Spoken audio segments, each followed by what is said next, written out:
June 3rd. Every day I write in this book. I want to go! A young girl declared, sitting gently at the breakfast table, repeatedly toying with her omelet. She had a short two-tone cyan celeste hair, with a floral eggs she wore to the side, currently dressed in a French Navy-style t-shirt and jean skirt. She looked like she was on the verge of pouting, but thought better for it. Across the table from her, a young man, just a few years older than her side. He had blue tousled hair and round-rimmed glasses, and currently wore a lavender soap-colored shirt with blue-hued sacks. Blue's huge stubble littered his top lip, and the look of a teen on the cusp of adulthood, debating if he should grow facial hair or not. In any case, he looked at her and said, "Coco, you have to go. We may never see Nana again." Trust me, if you don't go, you'll be regretted for the rest of your life. But hospitals scare me, Fancy, Coco Pummel said in a soft voice. While she adored Fancy Pants, her older brother seemed to sometimes acted too much like an adult for his own good. Now was one of those times she felt. She fell silent for a minute, then finished her words. I don't like them. Fancy reached over and muscled his little sister's hair.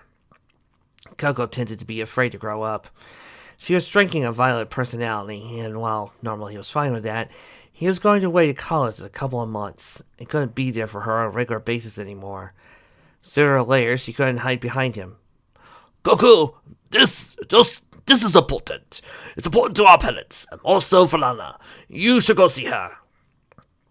Coco thought about it for a second, then looked at her bright, strong eyes. She wished she had courage. Okay, I'll go, but on one condition. What's that? Shave. Dad might look good with a beard, but you look better clean-shaven. His face contorted to a semi-scowl. But I like not shaving. It makes me look distinguished, don't you think? Fleur says she doesn't like it, Coco confided. She tells me you feel scratchy when you two kiss. Fancy rolled his eyes. And since when have you been discussing my love life with my girlfriend? She gave a warm smile. I'm just saying, big brother. You do want to make her happy, right? And me? Steve chuckled. Okay, since you insist. Besides, I was just curious.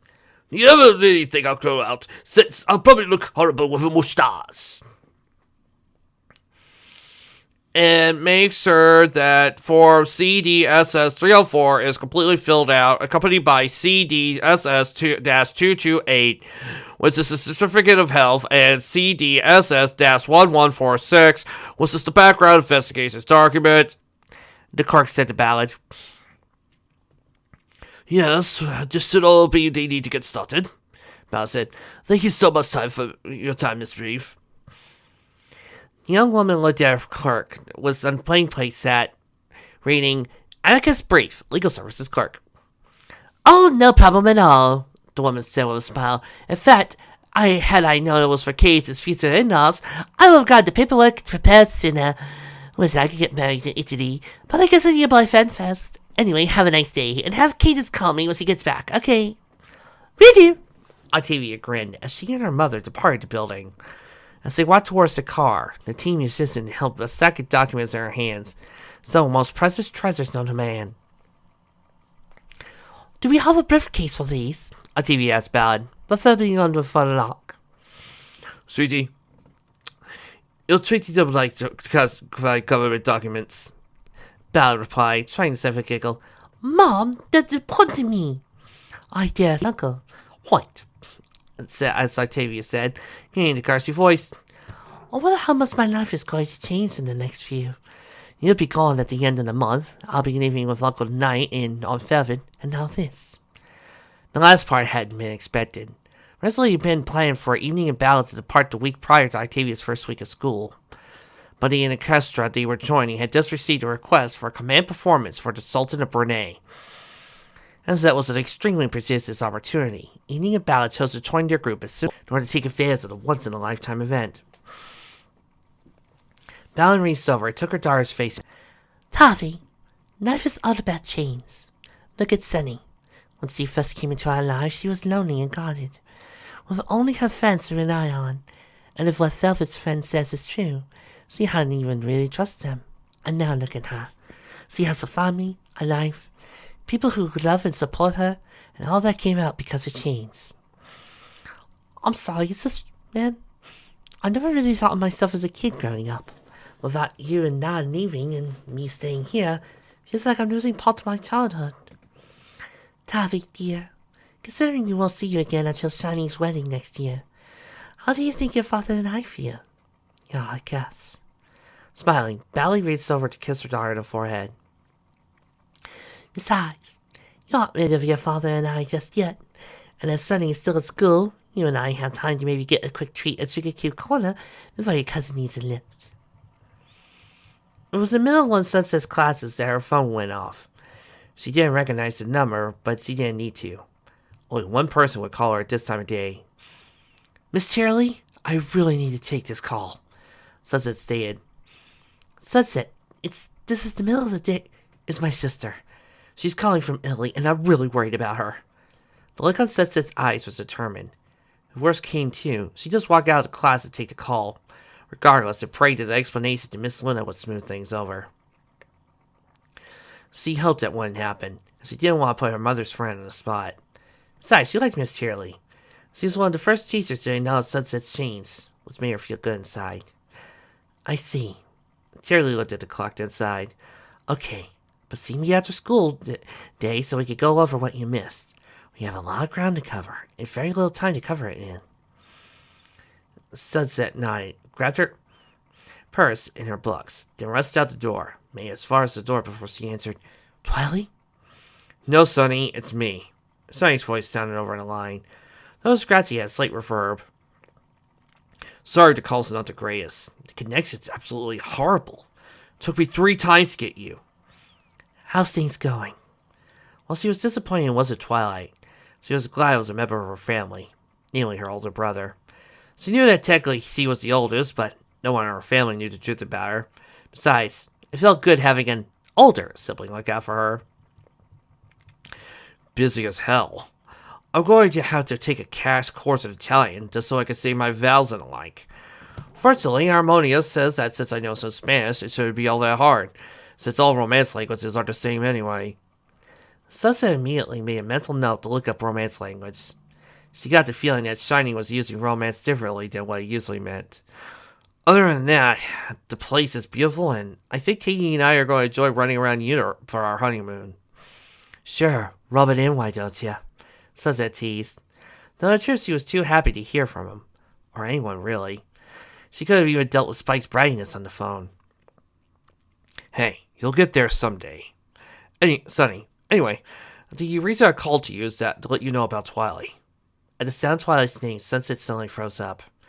Her breath suspended in mid-exhalation. Is she okay? Sunset asked in a concerned voice. She knew logically, in her mind, that between Raspberry Princess Twilight firing Kara spells both with Sombra and Platinum Mirrors, as well as her application of spells on her end, the combined result would get to Twilight soon. But even still, she worried. Twilight was her younger sister, and Sunset had done everything she could to protect her.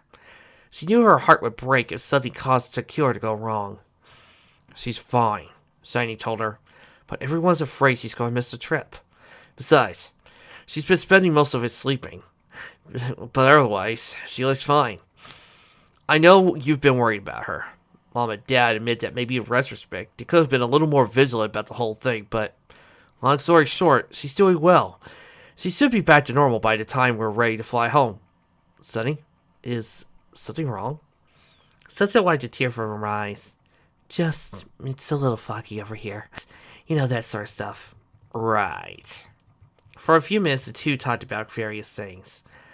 They both laughed at Spike's reaction to the fact that Italian cooking meant more than just pizza or pasta, or that Knight's attempts to speak Italian were horrid, given that most of his exposure had come from a Rostera Stone course. And then there was the subtle rivalry between Ammonia and Velvet for control of the wedding, and occasionally reminding the two women that it was HER wedding. And let me guess, you guys think that, if Twilight says that they're evil just for having this rivalry, they should be right. See? Told you guys. Bridezillas can happen. So there could be more than one explanation than just pod person. Well, sounds like I'm missing all the fun, Sunset replied. Oh, don't worry. You'll be here next year for the actual panic mode. Anyway, I need to get going. Harmonia's talking to the florist, and I really need to be there before she, Katie, and Mom blow things out of proportion. Again. But I just wanted you to know that we're all thinking of you, little sister. Sunset was able to say goodbye as a sudden realization ran through her head. Not that she thought he didn't care, quite the contrary, as the fact it had been him, Cole, showed exactly how much he'd been thinking about her. And he'd been the one that started her conversation to the family in the first place. But it had always been a term he researched for Twilight, or in rare cases, Octavia. Never her, until now. Not until I actually started meaning to him, she thought with a smile. You look happy, Luna said as he approached. Happy enough to tell me why you're out of class? Sunset quickly explained, and a second later the educator nodded. I suspected as much. I just wanted to make sure. So I presume the excess sleeping is a side effect of the counterspells. That, or weeks of near insomnia, are finally crashing down on her. Either way, both she and my parents, who were affected by a subsidiary string of the spell, should be fine soon. I thought they came to Sunset, she added. Or, as well as they can without Katie turning into a bridezilla.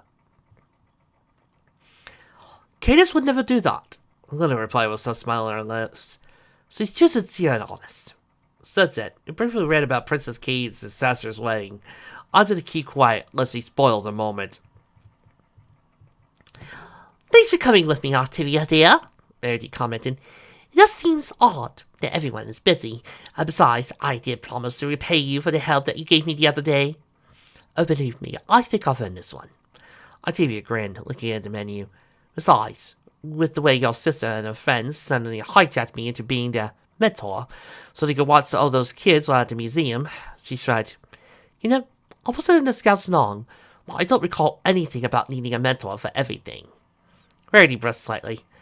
Well, as you're aware, Sweetie Bear, Applebloom, and Skitteroo can be quite, violent in the pursuit of every single Girl Scout badge possible. From what I understand, it's driven Miss Firefly, their group's then mother, completely up the wall at times.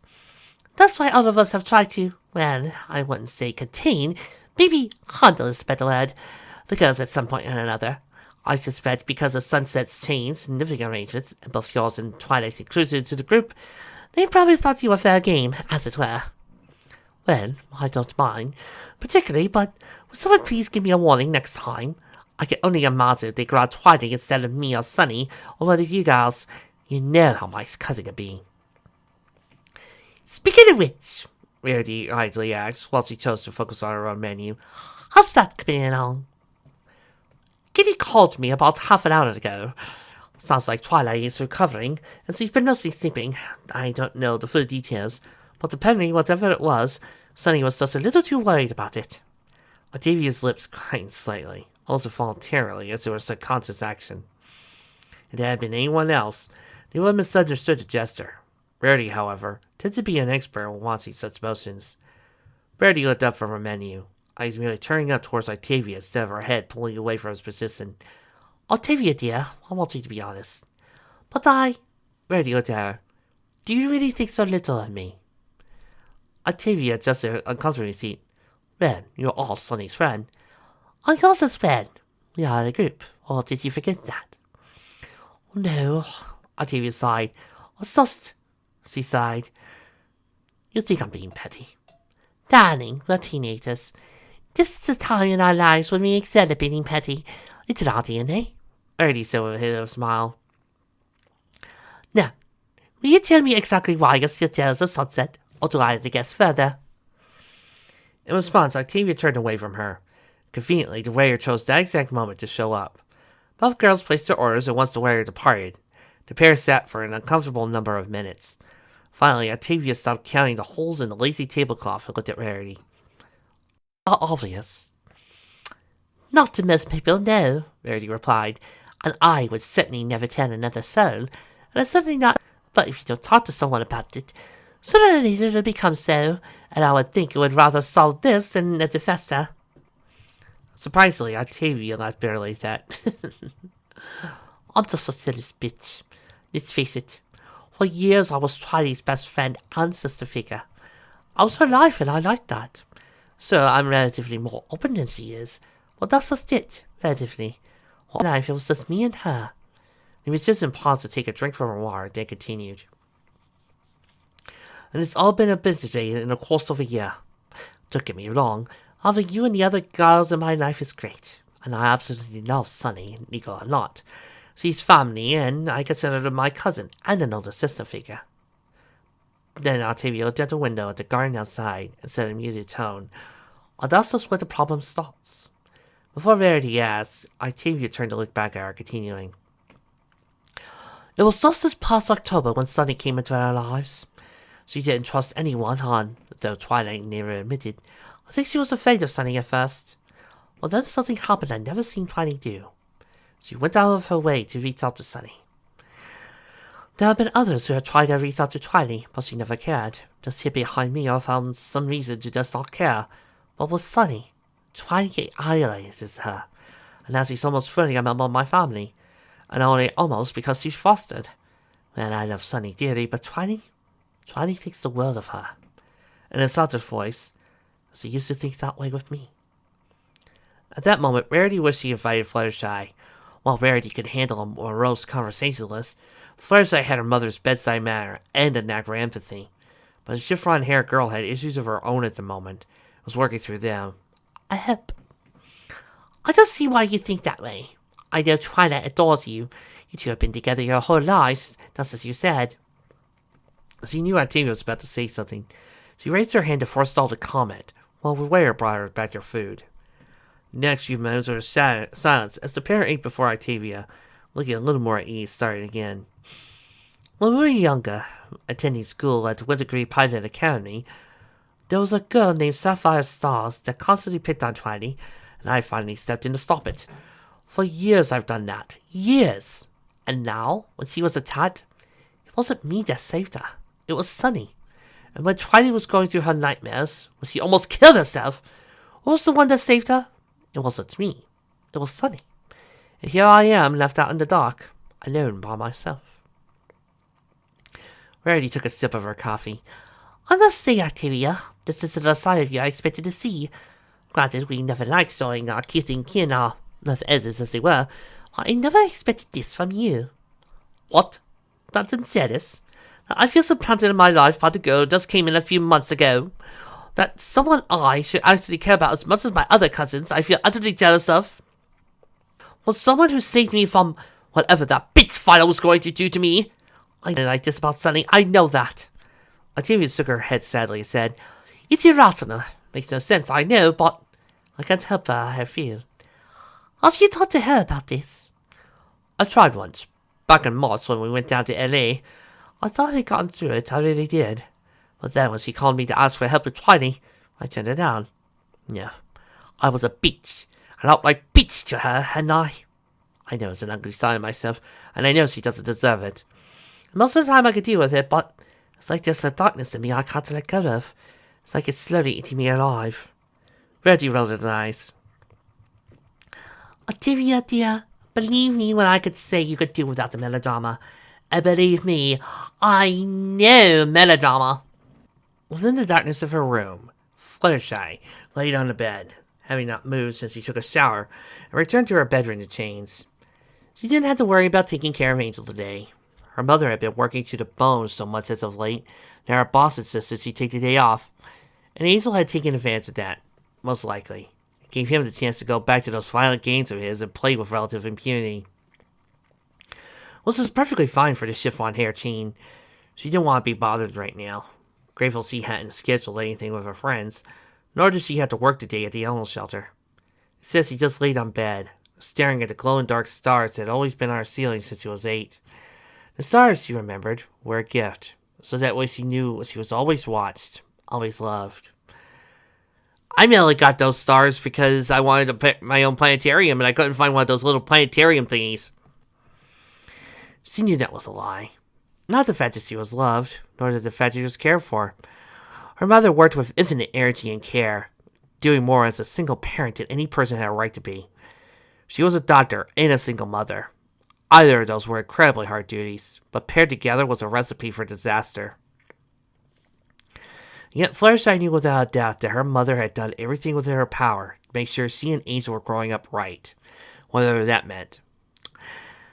And this is why I love my mama. She made sure she spent as much time as she could with. But she turned her head slightly, looking at the unopened packets on her desk. Why does this have to be so hard? She turned back to the ceiling. Remember how things used to be, and how they weren't anymore. Back when she knew her father loved her, before he left like a coward. The silence of the room was too much for her. Reaching for her nightstand, she grabbed her phone and her headphones. The latter had been Sunset's Christmas gift to her. Something to make up for a pair of much cheaper headphones that the flame-haired girl had broken back when they were at odds. The fact that Sunset had apologized for that back in October was more than enough for Fluttershy. But the headphones, expensive ones at that, were something that Fluttershy had treasured just as much as she valued her friendship with Sunset. Plus, Fluttershy didn't have a heart to tell her friend that Beats' headphones were overpriced crap. That for real sound, she had a pair of Grado GS111100Es that were worth every penny of the four-figure cost. But it was the meaning of the gift in the end that was important. Money, so you learned both the good and bad way, meant nothing in the end. Slipping on her headphones, she brought out the iTunes and punched in her favorite song, Gobbledygook by Sigorios. The band was a favorite of her father's, and somehow along the years, despite everything, had become one of hers as well. She both loved and hated that. It reminded her of the man that read her and Angel bedtime stories and made homemade macaroni and cheese, because nobody ever did that nowadays. And not the man who walked down on him because of his own pusillanimity. I am everything you ever made me, Daddy, she thought to herself, and I hate you for it. Two girls threw fists at each other at a speed that was nothing less than impressive. The blonde, wearing a white dobok, blocked her opponent's punch and bent down, spun at the same time, going for a leg sweep. The girl with the fuchsia cobalt curls, wearing a blue felt pick, hopped out of the way as he hit back on the ground, charged for a punch. Her fist was quick, but hadn't expected her opponent to get back up and coincidentally use the same move. The two fists connected at a high speed like a pair of bullet trains on head-on collision. Both women screamed at once. Ow! Bonbon said, shaking her right hand, knowing it was going to bruise. You could really hit! I thought you TKD types could only kick. Nah. My Sambanin tells us that's a whole passel of moves, Applejack replied, once again painting her hand. Besides, I have no idea what your style is. I ain't never seen nothing like it. Split second later, Applejack looked at her bruised appendix and muttered her teeth. I hope I ain't broken. It's for a Vietnamese martial art. Long story, but I learned it from my grandfather. Although, she said, looking at her hand as it turned to purple, maybe I think we should call it a day. Good sparring, though. Painful, but good. Yeah, I'll say. Applejack winced. Now, you just put me to the hospital? Maybe they can put my hand back together. Once they disappeared from a distance, Trixie whistled appreciation. That had to hurt. Think we should go back and check it out. From her chair by where Sunset and Trixie were, Lyra stood up. Let me do that. Be right back. The look on the Celeste-haired girl's face radiated with both off from the blows the combatants threw, worried about her girlfriend. But before anyone could say anything further, Lyra went over to make sure the two were okay. Maybe we should, Sunset replied, or shaking her head. Or maybe not. Lyra can handle it, I'm sure. Should we get back to what we were doing? Sure. Though I'm still having a hard time with that wrist flick, Trixie replied. In response, she moved her hand at a fast pace, but the small wad of paper in her hand didn't unfold the way she wanted to. Maybe I'm doing it wrong. Or maybe you just need to practice, Sunset replied. I didn't learn it overnight. You shouldn't expect so to do so either. A good trick isn't learned overnight. It takes hours of work. As if to underscore her point, Sunset snapped her finger. A second later, a massive butterfly kite magically appeared out of nowhere. Sunset was particularly proud of that motion, as it hadn't been done through her magic, but through the actual techniques she mentioned. Of course, she learned how to do something that took decades of practice and roughly an hour doing her magic, but she wasn't about to admit that to her friend and fellow magician. Trixie's response was an eye-to-eye stare.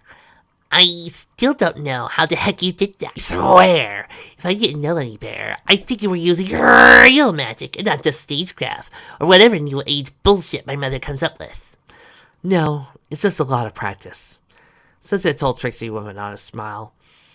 As Applejack, Bonbon, and Lyra approached, Sunset said in a teasy tone, After all, if AJ and Bonnie can learn to beat each other up just by using one hand, you could use both to work wonders. You know, Sonny, I'll hurt you right now if my hand wasn't hurting like hell. Lucky me then, Sunset replied with a grin. But tell you what, just to make up for it on me. Yep, just for that. I'm buying the largest one they got, too. Applejack replied with an equally large grin. Well, I'd love to help you guys, but I think I'm gonna take a shower first. Bonbon replied. Need some help? Lyra told him earlier. Come on, you perv! Trixie said, grabbing her friend's arm and dragging her. We'll grab seats for everyone at the coffee shop. You guys catch up, okay? Yeah, I'll help clean up, Sunset replied. You guys go on. I'll wait here for the others before we head over. Perfect. Now, let me get Romeo out of here. Trixie groaned, dragging Lyra out despite the girl's protestations that she was just kidding, as he'd seen Bonbon naked plenty of times before. All of which made Trixie blush and start pulling harder. As Applejack and Sunset were left in the room, Sunset was adamant. AJ, give me your hand. With some effort, Applejack looked at her hand, which was swollen and purple. Ugh, something. Taking her own hand, Sunset looked at it. You did. One of your metacarpals is cracked, and two of your proximitals are on the verge of simple fractures. Say what? Applejack grunted as he tried to bit off a scream, while Sunset gingerly felt around her hand. Twitter version? Multiple fractures. How did you... She stopped as Sunset gave her a look. Right. Magic. No, actually, it's an educated guess based on a book I read about 3 months ago. I do read, you know. She looked at hand again. Fortunately, I should be able to take care of this, but it's gotta be sore for a few days. I can't take away everything or else they'll be suspicious. Looking around briefly to make sure no one was watching them, Sunset's hand started to glow. Well, with that, the swelling, discoloration, and Applejack's hand started to go away. You know, this reminds me of a time when I was about 16. Like to... Oh, you mean pulling years, I'm guessing, Applejack replied. Yeah. I decided to go hiking around Mount Caroline on my own to look for certain plants I needed for an alchemical spell. I stepped where I shouldn't have. Wasn't paying attention, obviously. I landed hard, breaking my right hind hoof. Maybe I could have survived with just a bruise if I had been an earth pie. But we unicorns are physically the weakest of the three tribes. Not even gonna ask about what an earth pulling is, much less about traps. Applejack groaned. Her hand feeling as though it was on fire. She figured it was due to the magic spell, but oh hell did it hurt! I was out there for hours until Celestia came for me. She canceled a few diplomatic meetings and sent the guards out looking for me. But it was that she found me. I was a mess. Crying, frightened, and heavily injured. It took me weeks to heal. She could have healed me instantly, but I damaged one of my leg nerves, and that required time to heal. I never went back to that spot again. Maybe next time I visit Equestria, I might, but I'm not counting on it. After a second more, she said, There, should be serviceable, even if it's sore as hell. Thanks, Applejack replied. Sure enough, she could flex the hand, but it felt like she had been punching a practice dummy for hours. Well, what about Bounty? In response, Sunset snapped her fingers, and a flicker of silent light flashed briefly. That easily? Not entirely, but I had to check your hand to guess the amount of damage. Since I can't just wander into Chower and check hers, I'm gonna send a blanket and Shelley's Glizzy spell. She'll be fine for now, but the palliative portion of the spell will wear off in an hour, so she'll have to go to the hospital. I wish I could do more, but, well, you know. Well, yeah, well, that'll do. Well, let me go take a shower and I can drop some hints for her to get checked out. Play back soon, Applejack replied, walking towards the women's locker room. No sooner did Applejack walk away did Sunset's phone went off. Noticing who it was, she answered immediately. Oh, hey, Flatters, what's up? Oh, hi, Sunny. I was wondering if Twilight would like a welcome back party. I was thinking about maybe barbecuing in my backyard. If that's okay with you and... Flutters, let me stop you. I still appreciate it. Sunset replied. I know she'll be coming back from her trip and would probably like to spend time with all of us. Let's tell us about the trip. Assuming he remembers it at this rate. Besides, if nothing else, I'm glad you're thinking about her. So thanks. It's no problem. Would Monday afternoon be okay? That'll be fine. I'll go get the others and start playing, okay? Perfect. Thanks again for everything, Flyers. Sunset says she hung up. As he did, she looked out the window, where the sun was heading towards the afternoon sky. She was going to have to work this evening. The cafe was getting new equipment, so they had to move stuff around. And that meant another day marching towards reunion with her family. The idea brought a smile to her face. If you asked me back when I was a unicorn on a daily basis that I had a family, I told them all I needed was Celestia.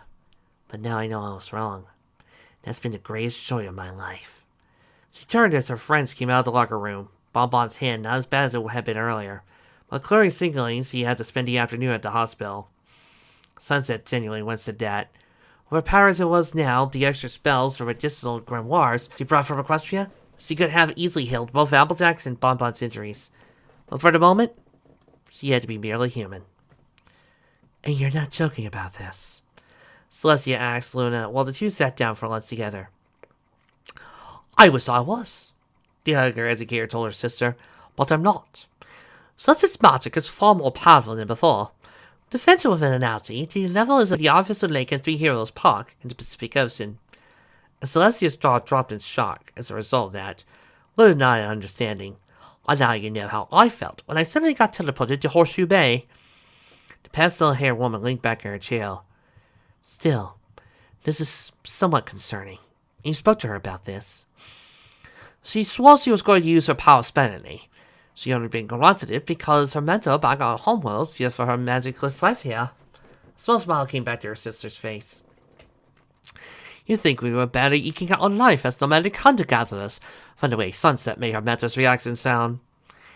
Given how we don't know how advanced they might or might not be, our society may be exactly that, in their eyes. Celestia pointed out. It goes without saying we know absolutely nothing about their civilization and how magic plays into it.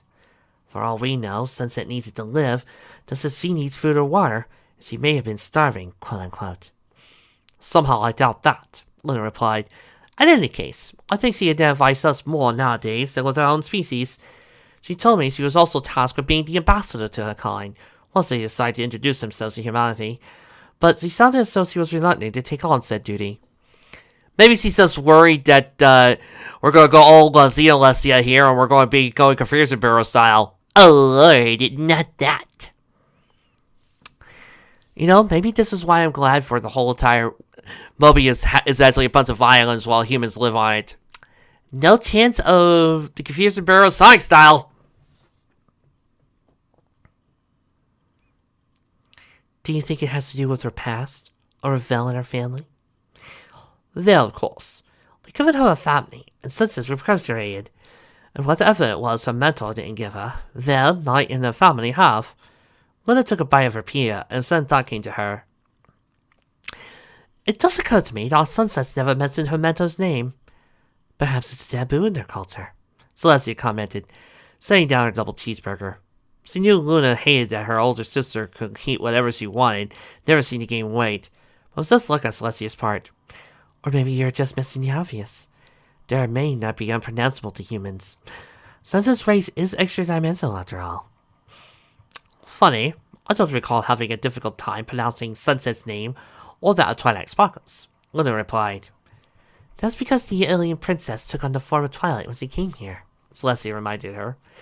Plus, if you recall, Sunset's using the identity of a person who vanished long ago. We have no idea if Sunset Simmer's her real name, or if said name can even be pronounced by humans. The darker-haired sister rolled her eyes. Okay, that's it. No more Siffy for you. Celestia patted. Oh, but I haven't seen Sharknado yet. The sisters laughed. After a few seconds of laughter, though, the pastel educator continued. Seriously, though, if Sunset's happy and wants to remain with humanity, I'm not going to force the issue. As far as I'm concerned, she belongs with Vel and her family. As both ladies finished their meals, Luna asked the waiter for a dessert menu. While he went to fetch it, she asked, "But, given the near miss between Princess Twilight and the Twilight we know, what will happen if the real Sunset Simba ever shows up?" "I don't know, Lulu," Celestia replied. "I'll do everything I can to help Vel and her family. That includes Sunset, but I don't know if I can answer that." "But as far as I'm concerned, I'll do anything and everything it takes. I don't want Vel, Night, or their family to be heartbroken by losing Sunset." Taking the dessert menu, she scanned the list up and down, but found nothing of interest. "Yeah, your turn. I think I'll just have a coffee." Celestia shrugged while looking at the dessert menu. Considering she had a date with Sable coming up this weekend, and that she was also joining Sombra and his wife for a couple days, she reluctantly pushed away the list. "I think I'll pass as well," Celestia replied. "Gotta watch my weight sooner or later." Luna blinked. "Okay, who the hell are you and what did you do with Tia?" Celestia gave her sister a bemused smile. "Stranger things can happen," was her reply. "Oh sure, remind me that I had never seen that show." "Coco, get back here!" Fezzi replied, shouting at his sister, as she ran from the hospital room. He would chase after her at this point, but he felt like an old tired hand upon his. He turned to see his bedridden grandmother, Wintry Mix, looking at him with clear, understanding eyes. "Let her go, dear." Wintry spoke in a voice that seemed both frail and iron strong at the same time. "She's young and sensitive, a fragile soul. She has the same tender heart both your and grandfather and uncle had. You, however, inherited my fancy, just as your father did." Well, so then first he took a look out the window. "Sometimes it is hard for the oak to understand the willow. After all, the oak braves the wind while the willow does his bend." The look of understanding came over the youth's face as he finished his grandmother's wise words. "But the truth, the oak just blows through the wind, while the widow smartly uses it to his advantage." A smile lit in Wintry's eyes. "Exactly. She'll come around due time. Right now she needs your strength. Your father is handling, well, he's had a lot on his plate lately, and with your mother taking over my duties at the company, they don't have much time for Coco. But you are her older brother, Fancy, and older siblings exist so younger ones have someone to look up to, knowing that you will have help." He nodded. "I understand." Coco made it as far as the waiting room before her head began swimming. She never liked hospitals. That would never change. It was almost like a mantra she repeated to others, and as far as she concerned for her own self, it was mantra, coded and stratified. And why was she changed? Every time she came to a hospital, it almost ended in death. Both her grandfather and uncle never returned alive from the hospital during their time here, and when her mother did a stint here, she never regained the use of her life. So to Coco, hospitals were far less about life, and more about the end of it. Coco paused to the first available seat, pulling out her phone and headphones, trying to shut it all out. But, as usual, she couldn't. Wiping tears from her eyes, she wondered how she could move around this. It was selfish, stinging of her. She knew that. It was embarrassing and humiliating. She wasn't a little girl anymore, but she couldn't help how she felt. It was just the way things were for her. She leaned back in the chair, staring at the ceiling. It was hard, being the only daughter in a family of sons. There were cousins around who were also male. She had one female cousin who she met a long time ago, but hadn't seen her in ages. It was a miracle, her mother said. She didn't turn out to be a tomboy.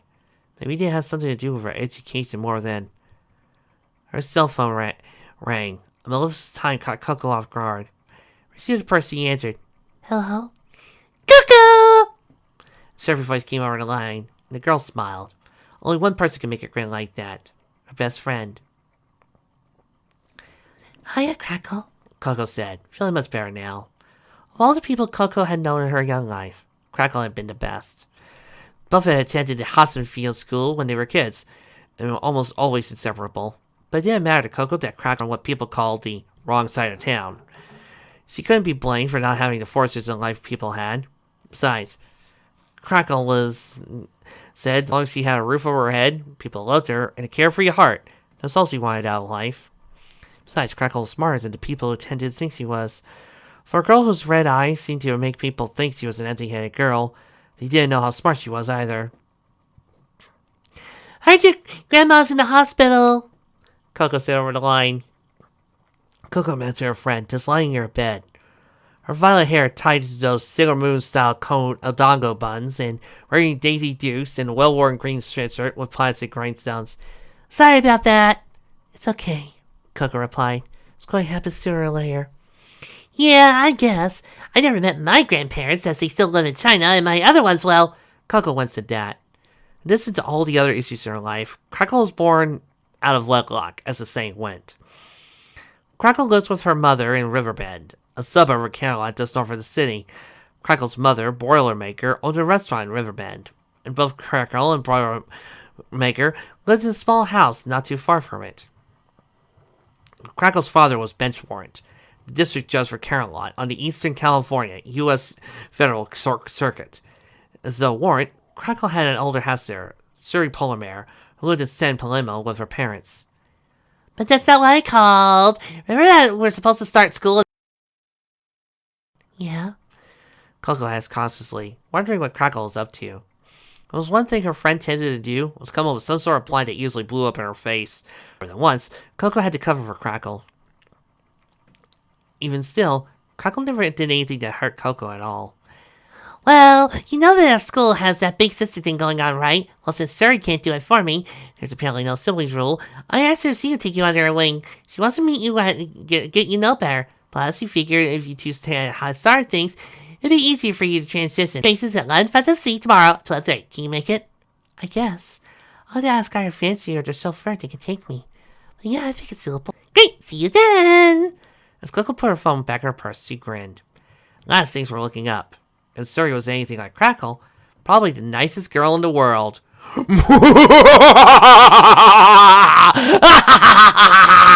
Crackle, crackle, boom, boom. Tricks?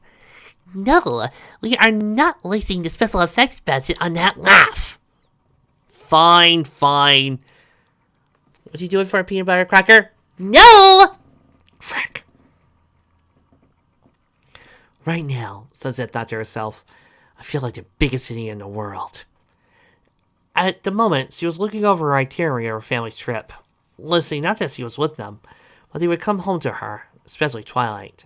But right now, she mentally amended as she saw it so close, yet so far day of Sunday for the return. I rather feel like an idiot than anything else. She then turned to look at a picture of C, Octavia, and Twilight. The three of them were at some formal reception that the whole family was attending.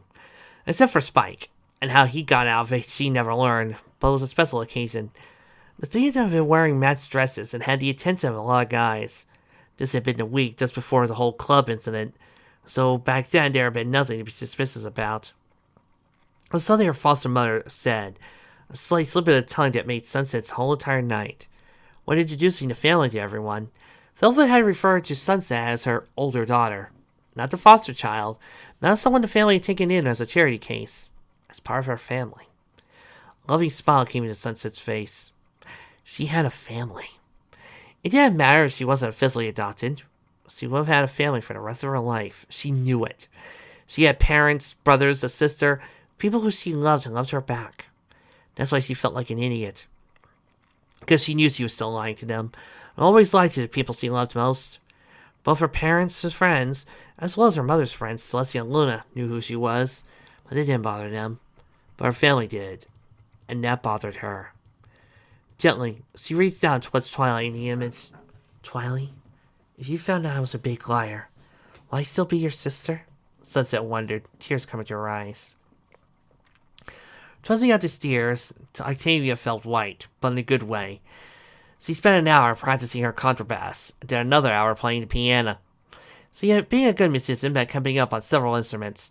Though her main one was the contrabass, she would play the piano, harpsichord, sitar. Hey, it was something fun to learn, although she hated the bass guitar. But now, all she wanted to do was take a shower, maybe drag Sunset and watching a movie with her on. She paused at the guest room where Sunset was. The flame-haired girl was obviously crying, and looked like she wanted to be left alone. Octavia knew that was bad, but she couldn't leave Sunset alone because that wasn't how families worked. As far as she was raised, but as Octavia approached Sunset to ask, she knows what mostly disturbed her pseudo-cousin. Sunset had been looking over a picture of her family, including Twilight. Indignant anger welled up within Octavia. She wasn't sure why. She hadn't expected it. She didn't want it. But it was there. All the same. She felt angry about that. But Twilight's my cousin, something said in the back of her mind. Why the hell should that newcomer take what is mine? The voice felt foreign and odd. There was no way Octavia would ever refer to Sunset as that newcomer. She loved Sunset just as much as she did the other members of her family. Except you don't, the voice said back. Face it, that brat's out just to muscle you out of your spot with Twiny. You'll be all alone. Octavia? I want you to stop for a few moments, take a good look at that voice in your head, and tell me if she has yellow. I don't know. Let me see. Yes, she does have yellow eyes. Uh-oh. And she looks rather mean. Uh-oh! Octavia, whatever you do, do not say you're not me, or disagree that she could be possibly a part of you.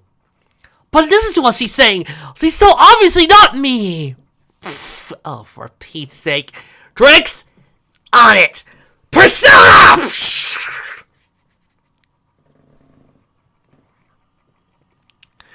Wondering where those thoughts came from, Octavia silently left the room, decided to watch TV alone. For some reason, her mind was playing tricks on her. She had no idea how that came about. I really hope I'm not having flashbacks like Twilight did. Heading into the living room, she hoped Sunset would finish her up. Her homework and come join her. Octavia had a bad feeling that the least thing she wanted to do right now was be left alone. And for those of you who are wondering why I still moment of summoning, I love Persona 4 that much.